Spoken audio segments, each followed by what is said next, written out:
Trivandrum medical കോളേജിൽ നിന്നാണ് അത് വാങ്ങുന്നത്. അതിന്റെ പ്രൈസ് ബില്ലും ഇതിൽ എഴുതിയിട്ടുണ്ട്.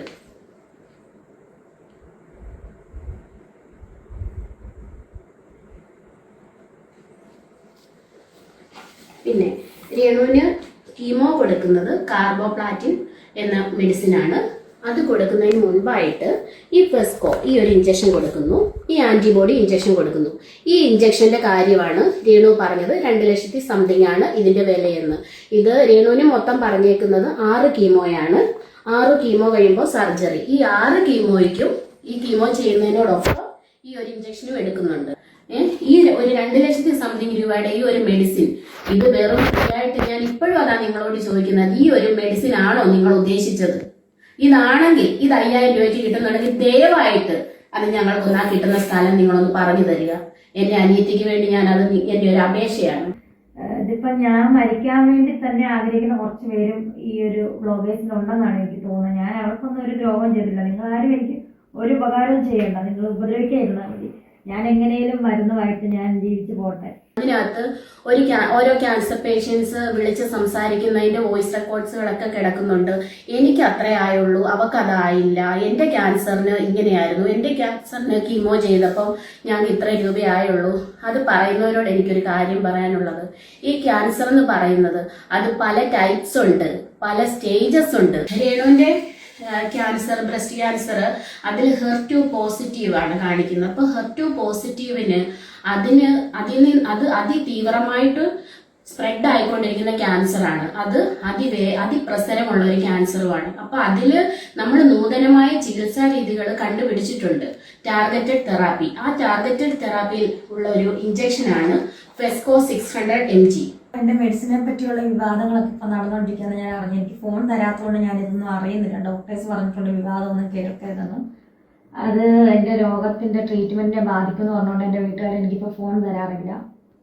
അപ്പം നിങ്ങൾ ഇതിനെപ്പറ്റി കേട്ടപ്പോൾ തന്നെ എൻ്റെ ചേച്ചി അതിനെപ്പറ്റി ഡീറ്റെയിൽ ആയിട്ട് നിങ്ങളോട് സംസാരിച്ചു. അപ്പം നിങ്ങൾ കുറച്ച് പേരുടെ ഉപകാരം ചെയ്തതിൽ ഉപദ്രവിക്കാതിരിക്കുക. Hi, hello, welcome back to my YouTube channel. ഇപ്പൊ കീമോ കഴിഞ്ഞിട്ട് നല്ല ക്ഷീണത്തിൽ കിടക്കുവാണ്. നിങ്ങൾക്ക് അറിയാലോ കഴിഞ്ഞ വർഷത്തെ കീമോ കഴിഞ്ഞിട്ട് ഞാൻ എങ്ങനെയായിരുന്നു. സോ അപ്പൊ എന്റെ യൂട്യൂബ് ചാനലിന് വേണ്ടി ചേച്ചി സംസാരിക്കുന്നതായിരിക്കും. അപ്പം ഞാനിങ്ങനെ ഒരു വീഡിയോ ചെയ്യണമെന്നോ ഇതിൽ സംസാരിക്കണമെന്നോ ഒരിക്കലും ആഗ്രഹിച്ചൊരു വ്യക്തിയല്ല. പക്ഷേ 2-3 ദിവസമായിട്ട് ചില വ്ളോഗേഴ്സ് രേണുവിന് കൊടുക്കുന്ന ഇഞ്ചക്ഷൻസിനെ കുറിച്ച് സമൂഹത്തിൽ തെറ്റായ കുറേ ധാരണകൾ അവർക്ക് സമൂഹ മാധ്യമത്തിൽ കൂടി പ്രചരിപ്പിച്ചുകൊണ്ടിരിക്കുന്നു. കാരണം അതിന് ഈ 2 ലക്ഷം രൂപയുടെ ഇഞ്ചക്ഷൻ രേണുവിന് മെഡിക്കൽ കോളേജിലെ ട്രീറ്റ്മെൻറ്റോ അവിടെ നിന്ന് എങ്ങനെയാണ് ഈ 2 ലക്ഷം രൂപയുടെ ഇഞ്ചക്ഷൻ എങ്ങനെയാകുന്നു? കീമോയ്ക്ക് അത്രയും മെഡിസിന് അത്ര വിലയാകുന്നില്ല. പിന്നെ കുറേ ക്യാൻസർ വന്ന ക്യാൻസർ പേഷ്യൻസിന്റെ വോയിസും എടുത്തിട്ടുകൊണ്ടിരിക്കുന്നു. അതിൽ അവർ സംസാരിക്കുന്നുണ്ട് അവർക്ക് ഈ മെഡിസിൻ 5000 രൂപയ്ക്ക് കിട്ടിയെന്നും, പിന്നെ ഞാനും ക്യാൻസർ പേഷ്യൻ്റാണ്, എനിക്ക് അത്രയും മെഡിസിന് വിലയായിട്ടില്ല. രേണു ഇത് രോഗം വരെ കള്ളത്തരമാണെന്ന് പറഞ്ഞ് പ്രചരിപ്പിച്ചുകൊണ്ടിരിക്കുന്നു. അതിൻ്റെ കൂടെ ഇപ്പോൾ ഈ മെഡിസിൻ്റെ കാര്യത്തെക്കുറിച്ചും തെറ്റായി നമ്മളെ സ്നേഹിക്കുന്ന ഒരുപാട് നല്ല മനുഷ്യരുണ്ട്, രേണുവിന് വേണ്ടി പ്രാർത്ഥിക്കുന്ന ഒരുപാട് നല്ല മനുഷ്യരുണ്ട്. അവർക്ക് പോലും തെറ്റായ ഒരു സന്ദേശമാണ് ഇവർ ഇതിൽ കൂടി കൊടുത്തുകൊണ്ടിരിക്കുന്നത്. അപ്പം അതിന്റെ സത്യാവസ്ഥ എന്താന്ന് നമ്മളിപ്പോ ഈ ബ്ലോഗേഴ്സിനെ ബോധിപ്പിക്കാൻ ആയിട്ട് ചെയ്യുന്ന ഒരു വീഡിയോ അല്ല. ഞാൻ പറഞ്ഞല്ലോ, അവളെ സ്നേഹിക്കുന്ന ഒരുപാട് പേര്, അവൾക്ക് വേണ്ടി പ്രാർത്ഥിക്കുന്നത്, അവളുടെ രോഗം എത്രയും വേഗം ഭേദമാകാൻ വഴിപാട് കഴിക്കുന്ന ഒരുപാട് ആൾക്കാര്, നേർച്ച നേരുന്നവരുണ്ട്. അവർക്കൊക്കെ വേണ്ടി മാത്രമാണ്, അവർക്കൊന്നും ഇതൊന്നും സത്യാവസ്ഥ ബോധ്യമാകണം, അതിനുവേണ്ടി മാത്രമാണ് ഞാൻ ഇപ്പോൾ ഈ സംസാരിക്കുന്നത്. രേണുവിന്റെ ക്യാൻസർ, ബ്രസ്റ്റ് ക്യാൻസർ, അതിൽ HER2 പോസിറ്റീവ് ആണ് കാണിക്കുന്നത്. അപ്പൊ HER2 പോസിറ്റീവിന് അത് അതിതീവ്രമായിട്ട് സ്പ്രെഡ് ആയിക്കൊണ്ടിരിക്കുന്ന ക്യാൻസർ ആണ്. അത് അതിപ്രസരമുള്ള ഒരു ക്യാൻസറുമാണ്. അപ്പൊ അതില് നമ്മൾ നൂതനമായ ചികിത്സാ രീതികൾ കണ്ടുപിടിച്ചിട്ടുണ്ട്, ടാർഗറ്റഡ് തെറാപ്പി. ആ ടാർഗറ്റഡ് തെറാപ്പിയിൽ ഉള്ള ഒരു ഇഞ്ചക്ഷൻ ആണ് ഫെസ്കോ 600 mg.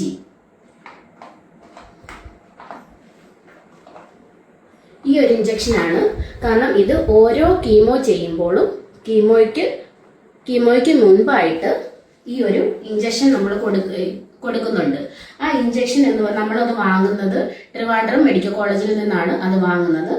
അതിന്റെ പ്രൈസ് ബില്ലും ഇതിൽ എഴുതിയിട്ടുണ്ട്.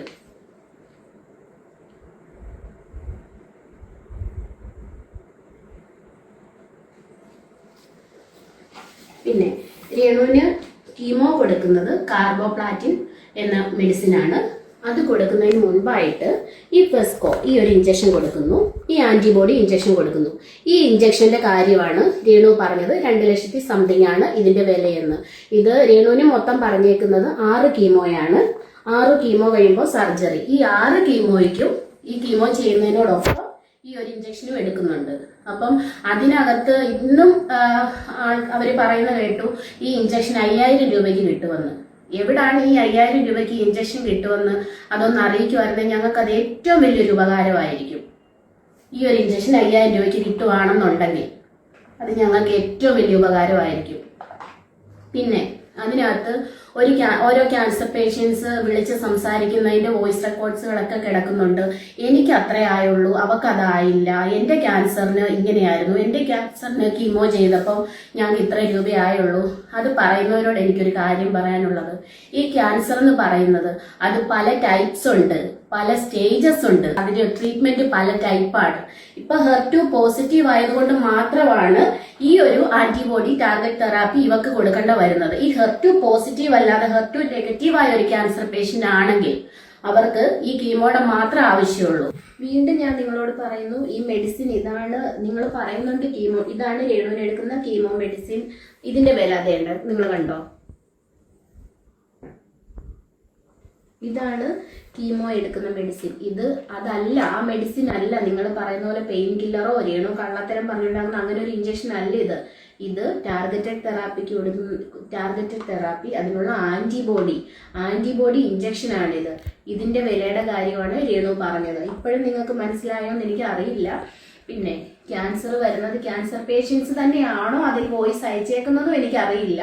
ഈ ഇഞ്ചക്ഷന്റെ കാര്യം നിങ്ങൾ പറയുന്ന പോലെ പെയിൻ കില്ലറോ അല്ലെങ്കിൽ നിങ്ങൾക്ക് 5000 രൂപ കിട്ടിയ മെഡിസിനോ അതാണ് ഇപ്പൊ നിങ്ങൾക്ക് മനസ്സിലായി കാണുമല്ലോ. ആ നിങ്ങൾ പറഞ്ഞ മെഡിസിൻ ആണോ ഇതെന്ന് നിങ്ങൾ കൺഫേം ചെയ്തിട്ടാണോ ഇങ്ങനെ ഒരു വീഡിയോ ഇടുന്നെന്ന് എനിക്കറിയില്ല.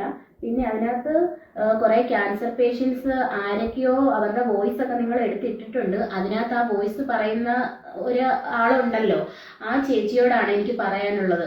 അതിനകത്ത് ചേച്ചി പറയുന്നുണ്ടല്ലോ, എനിക്ക് അത്രേ ആയുള്ളൂ, എനിക്കും ബ്രസ്റ്റ് ക്യാൻസർ തന്നെയാണ്. ചേച്ചിയുടെ ആ ട്രീറ്റ്മെന്റ് റെക്കോർഡ്സും അതിന്റെ രേഖകളെല്ലാം ചേച്ചിയുടെ കയ്യിലുണ്ടല്ലോ. ചേച്ചിക്ക് അത് അറിയാമായിരിക്കുമല്ലോ.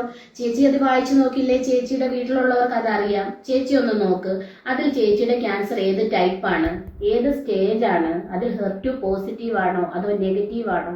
ഇതൊക്കെ രേണുവിന് ഇത്രയും സംഭവങ്ങൾ, ഇതാണ് രേണുവിന്റെ ക്യാൻസറിന്റെ ടൈപ്പ്. ആ ടൈപ്പ് തന്നെയാണോ ചേച്ചിക്ക് ഉണ്ടായെന്ന് ചേച്ചി ഒന്ന് നോക്കുക. എന്നിട്ട് വേണം ചേച്ചി പറയാൻ ചേച്ചിക്ക് ആയ മെഡിസിന്റെ വില തന്നെയാണോ രേണുവിനും ആകുന്നത്, ചേച്ചിക്ക് കൊടുക്കുന്ന ട്രീറ്റ്മെന്റ് ആണോ രേണുവിനും കൊടുക്കുന്നതെന്ന്. രേണു ഹോസ്പിറ്റലായിരുന്നു എന്ന് കള്ളത്തരം പറയുന്നു, അവള് ഹോസ്പിറ്റലല്ലായിരുന്നു, അത് കെട്ടിച്ചമച്ച കഥയാണ് എന്നൊക്കെ പറയുന്നവരും ഉണ്ട്. അവരോട് പറയാനുള്ള, നിങ്ങളുടെ വീട്ടിൽ ആർക്കെങ്കിലും ഈ ഒരു ക്യാൻസർ വന്ന് അതിലെ സ്റ്റേജ് ഇവളുടെ ആ ഒരു സ്റ്റേജ് ആയവരാണെന്നുണ്ടെങ്കിൽ നിങ്ങൾ അങ്ങനെയുള്ളവർ ഇത് പറയില്ലെന്ന് എനിക്ക് ഉറപ്പുണ്ട്. കാരണം ഓരോ കീമോ ചെയ്ത് കഴിയുമ്പോഴും അവരുടെ കൗണ്ട് കുറയുന്നു, പിന്നെ വോമിറ്റിങ്, ലൂസ് മോഷൻ, അങ്ങനെയുള്ള ഓരോ അതിന്റെ സൈഡ് എഫക്ട്സുകളും വരുമ്പോൾ നമുക്ക് കണ്ടു നിൽക്കാൻ പറ്റില്ല. അങ്ങനെ അവർ ICUലാകും. പിന്നെ അത് കഴിഞ്ഞ് അതിൽ നിന്ന് റിക്കവറായി വന്നു കഴിയുമ്പം അടുത്ത കീമോയുടെ ടൈം ആകും. ആ കീമോ കഴിയുമ്പോൾ പിന്നെയും ഇങ്ങനെ ഈ കീമോ തീരുന്നോടം വരെ ഈ ഒരു അവസ്ഥയിലൂടെയാണ് കടന്നു പോകുന്നത്. അത് അറിയാവുന്നവർക്കും അത് അനുഭവിച്ചവർക്കും ആ ഒരു വേദന മനസ്സിലാകും. അല്ലാതെ ഹോസ്പിറ്റലിലാണെന്നോ അപ്പോൾ എന്നും അവൾ അങ്ങനെ കിടക്കണമെന്നോ അങ്ങനെയൊക്കെ ആഗ്രഹിക്കുന്നവരും ഉണ്ടെന്ന് എനിക്ക് മനസ്സിലാക്കാൻ പറ്റുന്നുണ്ട് ഇതിൽ നിന്നും. കാരണം കീമോ കഴിഞ്ഞ് അതിന്റെ ആ ഒരു എഫക്റ്റ്, അതിന്റെ ബുദ്ധിമുട്ടുകൾ, അതിന്റെ ശാരീരികമായ അസ്വസ്ഥതകൾ അതൊക്കെ കഴിഞ്ഞിട്ട് അവളൊന്ന് എഴുന്നേക്കണ്ടേ? അവൾ എന്നും അങ്ങനെ കിടക്കണമെന്നാണോ നിങ്ങളുടെ ആഗ്രഹം? അവൾക്കൊരു കുഞ്ഞുണ്ട്, അത് നിങ്ങൾക്ക് എല്ലാം അറിയാമല്ലോ. അവൻ എന്തുമാത്രം ആഗ്രഹിക്കുന്നുണ്ടെന്നറിയാം അവൾ തിരിച്ചു വരണമെന്ന്. 100 പേര് രേണുവിനെ കുറ്റപ്പെടുത്തുമ്പോഴും അവളുടെ കുടുംബവും അവളുടെ കുഞ്ഞും അവൾക്ക് വേണ്ടി പ്രാർത്ഥിക്കുന്ന, അവരെ സ്നേഹിക്കുന്ന ഒരുപാട് ആൾക്കാരുണ്ട്. ഞങ്ങളൊക്കെ ആഗ്രഹിക്കുന്നുണ്ട് അവൾ പഴയതുപോലെ തിരിച്ചു വരണം, തിരിച്ചു വരും. അതിനുവേണ്ടി ഞങ്ങൾ ഓരോ കാര്യത്തിനും ഓടുന്നു. പുതിയ പുതിയ ടെസ്റ്റുകൾ, കാര്യങ്ങൾ, ഹോസ്പിറ്റല്, പുതിയ ട്രീറ്റ്മെന്റ്, മെഡിസിൻ, ഇതെല്ലാമായിട്ട് ഞങ്ങൾ മുന്നോട്ട് പോകുന്നു പ്രാർത്ഥനയോടുകൂടി. അതിൻ്റെ ഇടയ്ക്ക് എന്തിനാണ് നിങ്ങളിങ്ങനെ ദ്രോഹിച്ചുകൊണ്ടിരിക്കുന്നതെന്ന് എനിക്കറിയില്ല. ഇനിയെങ്കിലും നിങ്ങൾ ഈ സത്യാവസ്ഥയൊന്ന് മനസ്സിലാക്കുക. ഈ മെഡിസിന്റെ കാര്യം ഒന്നും ഒരു കള്ളത്തരമുള്ള കാര്യമല്ല. ഇതൊക്കെ സത്യസന്ധമായ കാര്യങ്ങളാണ്. ഇതൊക്കെ ഒന്ന് മനസ്സിലാക്കിയിട്ട് വേണ്ടേ നിങ്ങൾ ഇതുപോലെ വീഡിയോ ചെയ്യാൻ. എന്തിനാണ് അവളെ വീണ്ടും വീണ്ടും ഇങ്ങനെ ദ്രോഹിക്കുന്നത്? നിങ്ങൾക്ക് അവൾക്ക് വേണ്ടി നിങ്ങൾ ഒന്നും ചെയ്യണ്ട. ഞങ്ങൾ ഒന്നും ആവശ്യപ്പെടുന്നില്ല. നിങ്ങൾ അവളെ സ്നേഹിക്കുന്നവരുടെ പ്രാർത്ഥന മാത്രമേ ഞങ്ങൾ ചോദിക്കുന്നുള്ളൂ. ഇനിയെങ്കിലും അവളെ കുറ്റപ്പെടുത്തുന്നവർ ഈ സത്യാവസ്ഥയൊന്ന് മനസ്സിലാക്കണം. എനിക്ക് ക്യാൻസർ വന്നു, എനിക്ക് ഇത്ര രൂപയായുള്ളൂ, പിന്നെ ഇവൾക്ക് എങ്ങനെയാണ് 2 ലക്ഷം രൂപയാകുന്നത്, പിന്നെ ഇന്ന് കിടക്കുന്ന കണ്ട് എനിക്ക് ക്യാൻസർ പേഷ്യൻസ് ഒക്കെ ആളെ വിളിച്ച് പറയുന്നെന്ന്. എനിക്ക് ഭയങ്കര പെയിനാണ്, ക്യാൻസറിന് സഹിക്കാൻ പറ്റുന്നില്ല, രേണുവിന് കൊടുത്ത ഇഞ്ചക്ഷൻ ഞങ്ങൾക്ക് കൂടി തരാൻ. ഇത് പെയിൻ കില്ലർ അല്ല.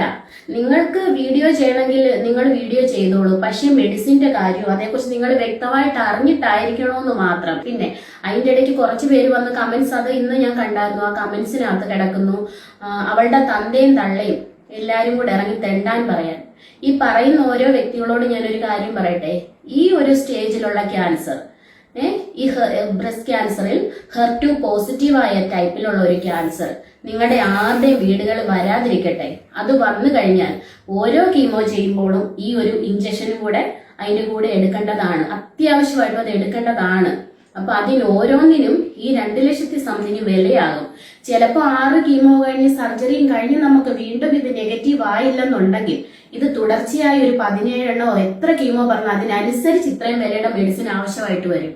അപ്പൊ നിങ്ങൾ എന്തറിഞ്ഞിട്ടാണ് ഈ കുറ്റപ്പെടുത്തുന്നതെന്ന് എനിക്കറിയില്ല. ഈ മെഡിസിന്റെ കാര്യത്തിൽ ഇതാണ് സത്യാവസ്ഥ.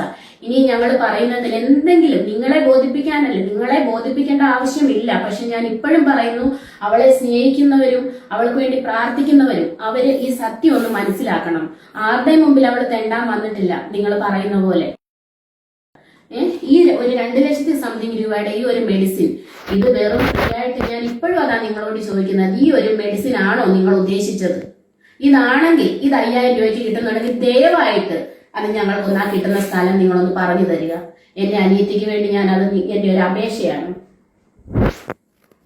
എന്റെ മെഡിസിനെ പറ്റിയുള്ള വിവാദങ്ങളൊക്കെ ഇപ്പൊ നടന്നുകൊണ്ടിരിക്കുകയാണ് ഞാൻ അറിഞ്ഞു. എനിക്ക് ഫോൺ തരാത്തതുകൊണ്ട് ഞാനിതൊന്നും അറിയുന്നില്ല. ഡോക്ടേഴ്സ് പറഞ്ഞിട്ടുള്ള വിവാദമൊന്നും കേൾക്കരുതെന്നും അത് എൻ്റെ രോഗത്തിന്റെ ട്രീറ്റ്മെന്റിനെ ബാധിക്കുമെന്ന് പറഞ്ഞുകൊണ്ട് എൻ്റെ വീട്ടുകാർ എനിക്കിപ്പോൾ ഫോൺ തരാറില്ല. അപ്പം നിങ്ങൾ ഇതിനെപ്പറ്റി കേട്ടപ്പോൾ തന്നെ എൻ്റെ ചേച്ചി അതിനെപ്പറ്റി ഡീറ്റെയിൽ ആയിട്ട് നിങ്ങളോട് സംസാരിച്ചു. അപ്പം നിങ്ങൾ കുറച്ച് പേരെൻ്റെ ഉപകാരം ചെയ്തതിൽ ഉപദ്രവിക്കാതിരിക്കുക. എൻ്റെ കുഞ്ഞിനെ ഓർത്ത്, എൻ്റെ വീട്ടുകാരെ ഓർത്ത്, എന്നെ സ്നേഹിക്കുന്ന കുറച്ച് പേരുണ്ട് എൻ്റെ കൂടെ. അവരെ ഓർത്ത് നിങ്ങൾ എന്നെ ഉപദ്രവിക്കാതിരിക്കുക. എനിക്ക് നല്ല തലയ്ക്കകത്ത് വേദനയുണ്ട്. എനിക്ക് ഉറങ്ങി മതിയാവുന്നില്ല. ഇങ്ങനെ എഴുന്നേക്കാൻ പോലും വയ്യാതെ കിടക്കുവാണ്. കഴിഞ്ഞ ദിവസം പറഞ്ഞ പോലെ ഇവൾക്ക് ഈ ഓർമ്മ പോയി പിന്നെ 2 ദിവസം ഒന്ന് ചാടിക്കും എന്നൊക്കെ പറയുന്ന പോലെ ഒന്നും അല്ല ഇത്. കീമോ എടുത്തു കഴിഞ്ഞാൽ എങ്ങനെയാണ് കുറച്ച് ദിവസത്തിന് ഞാൻ തിരിച്ചു വരണമെന്നുള്ള എൻ്റെ കൊച്ചിൻ്റെ പ്രാർത്ഥന, എൻ്റെ വീട്ടുകാരുടെ പ്രാർത്ഥനയും എന്നെ സ്നേഹിക്കുന്ന കുറച്ച് പേരുടെ പ്രാർത്ഥന കൊണ്ടാണ് ഞാൻ തിരിച്ചു വരുന്നത്.